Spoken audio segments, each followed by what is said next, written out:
I am अफरा से आप माहौल एडवोकेट। आज जो टॉपिक हम आपसे डिस्कस करने लगे हैं ये है how to become a successful lawyer.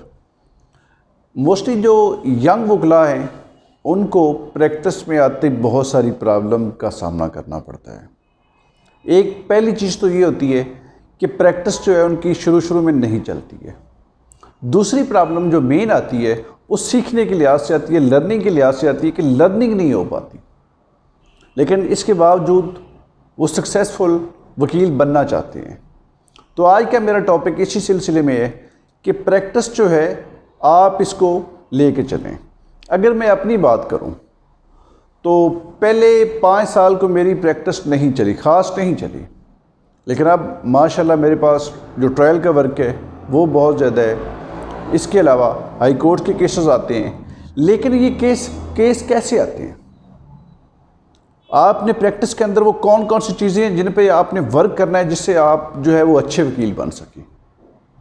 तो आज मैं इसके लिए कुछ आपको टिप्स दूंगा कि आपने सक्सेसफुल लॉयर कैसे बनना है। याद रखिएगा, सबसे बड़ी चीज़ जो होती है किसी भी काम करने के लिए, उसमें उस काम की रिस्पॉन्सिबिलिटी होती है कि आप रिस्पॉन्सिबल बने। अगर आप रिस्पॉन्सिबल नहीं हैं तो आप काम को कर ही नहीं सकते हैं। अगर कोई काम आपके पास आता है तो उसको काम समय के काम करें। हमें पता चल जाता है कि इस केस में क्या होना है, लेकिन इसके बावजूद हम कोशिश ज़रूर करते हैं। तो कुछ जो टिप्स हैं वो आज मैं आपसे शेयर करता हूँ। पहला जो हमारे पास यहाँ पर टिप है वो है पंक्चुअलिटी।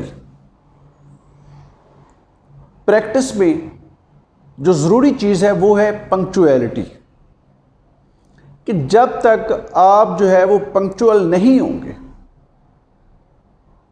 डे टू डे आप वर्क नहीं करेंगे, तो आप अच्छे वकील नहीं बन सकते हैं। क्योंकि पंक्चुअल इंसान ही वो कामयाब होता है। फिर आगे हमारे पास आता है जी रेगुलरिटी, कंसिस्टेंसी। यानी ये नहीं कि आपने एक दिन काम किया है और अगले दिन आपने काम नहीं किया। अगर आपकी टाइमिंग 8 बजे की है तो आपने 8 बजे जो है वो अपने फील्ड में होना है, कोर्ट में होना है। आपके पास केस है नहीं है, लेकिन आप लर्निंग के लिए भी कोर्ट आ सकते हैं। वहाँ से सुने कि क्या आर्गूमेंट्स आपके सीनियर वकला कर रहे हैं। फाइल्स देखें, रिक्वेस्ट कर ली कि हमने फ़ाइल देखनी है, फ़ाइल पढ़ के फिर जज करें। ये चीज़ प्रैक्टिस में बहुत ज़्यादा ही काम आती है। फिर तीसरी चीज़ आती है हमारे पास रीड बुक्स। अब लॉ बुक्स आपने पढ़नी है, पाकिस्तानी ऑथर्स की बुक्स पढ़ें, फॉरेन ऑथर्स की बुक्स पढ़ें। पाकिस्तान पिनल कोड है, CRPC है, CPC है, सारे लॉज पढ़ें। अब पंजाब लॉ साइट जो है वहाँ पर जितने लॉज हैं मैंने सारे के सारे पढ़ डाले हैं। अब ये ज़रूरी नहीं कि उनके पास जो है आपके पास वो लॉज नहीं है तो आप वेबसाइट से देखें। एक लॉ जो है जिस समझते हैं कि थोड़े से सेक्शन है वही डेली का पढ़ लें। उसके बाद जिनके ज़्यादा सेक्शन है वो 2-2, 3-3 दिन के हिसाब से पढ़ लें, लेकिन कंटिन्यूस पढ़ें। उसके बाद नेक्स्ट आता है हमारे पास case law studies. Case law study के अंदर MLD, PLD, CLC, SCMR, YLR, ये जो रसाले हैं ये आपने ज़रूर पढ़ने। हर महीने रसाले लें और हर महीने जो है इन पर काम करें। देखिए जजमेंट्स के अंदर कौन कौन से सेक्शन इस्तेमाल किए गए हैं, क्या उसके अंदर फैक्ट से क्या हेल्ड हुआ है, ये आप नोट करें। उसके लिए रजिस्टर बना लें तो वो बेहतर, एक सिविल का बनाएं, एक क्रिमिनल का बनाएं, फिर काम करें।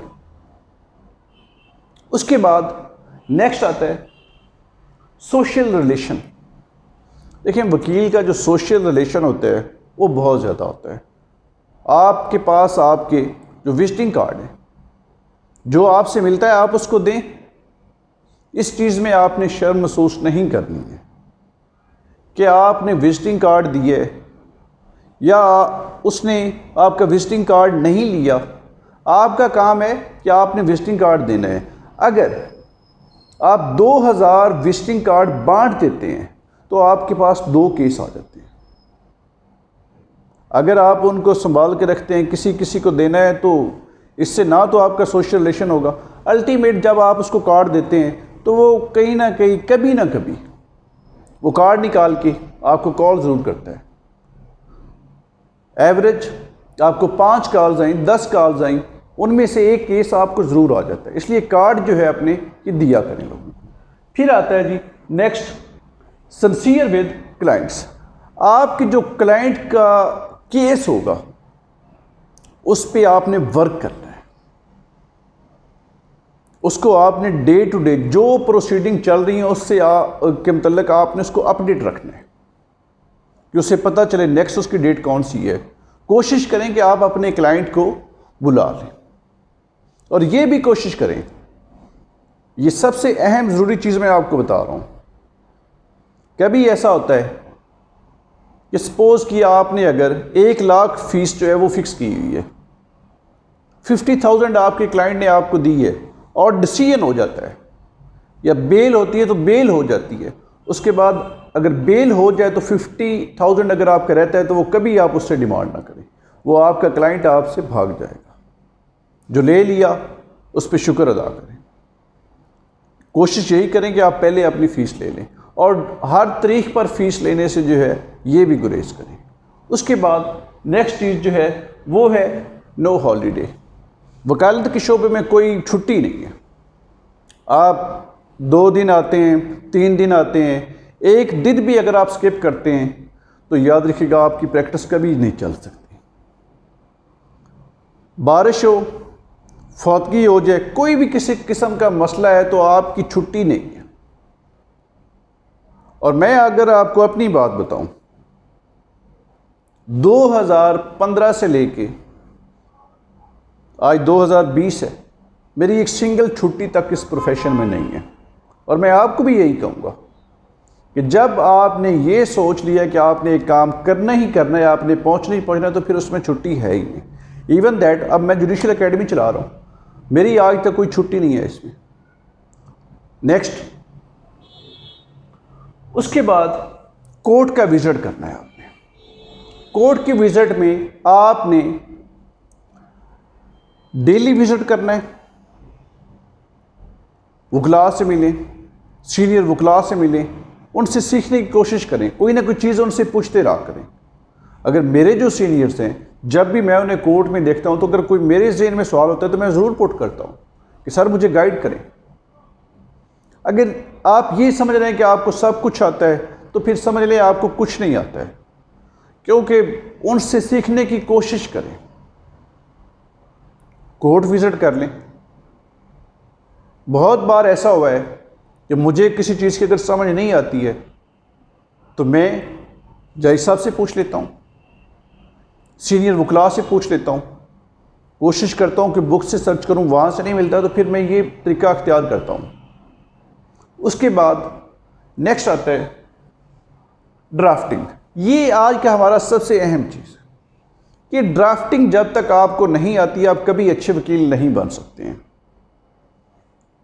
बेल लिखना आपको आता हो, उसके अलावा बेल की ड्राफ्टिंग आप कर रहे हैं, रिट पिटीशन कर रहे हैं, प्लेंट लिख रहे हैं, रिटन स्टेटमेंट लिख रहे हैं, कोशिश ये करें कि जो उनकी इंग्लिश वर्डिंग उसके अंदर इस्तेमाल हुई है उसको ज़बानी याद कर लें, प्रेयर याद करें, फैक्ट्स याद करें।